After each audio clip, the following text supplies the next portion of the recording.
This video covers the mounting and connecting of the inside and outside sensors that are used with an ATMOX controller.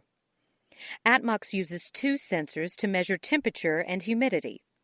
One is the inside sensor, and the other is the outside sensor. Both sensors are the same, but have different mounting brackets. For the outside sensor, mount the sensor within a few feet of where you're going to bring the sensor cable into the space.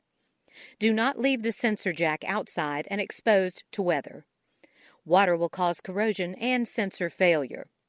Avoid putting the outside sensor near dryer exhaust, below decks, or in direct sunlight.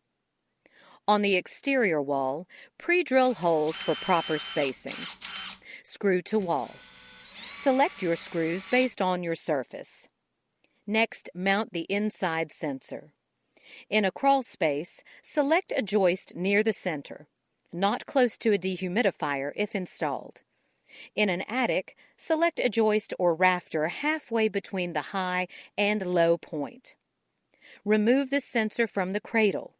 You will see screw holes inside the cradle. Select your screws based on your surface. Screw the cradle to the joist to hold in place. Push the sensor back into the cradle. For both sensors, you need to attach the cables from the sensors to the controller.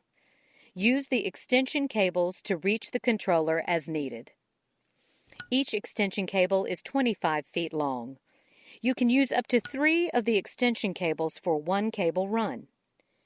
Connect the outside sensor to the extension cable. Insert jack into the slot marked outside.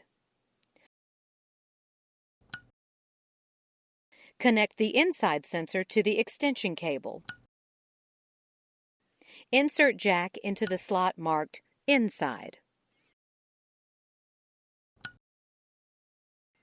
After plugging in the controller, you will see readings on the display.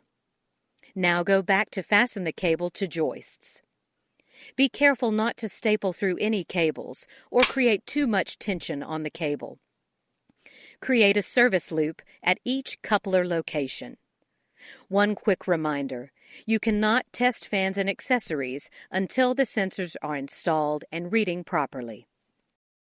For additional assistance, visit us at atmox.com or call us at 704-248-2858.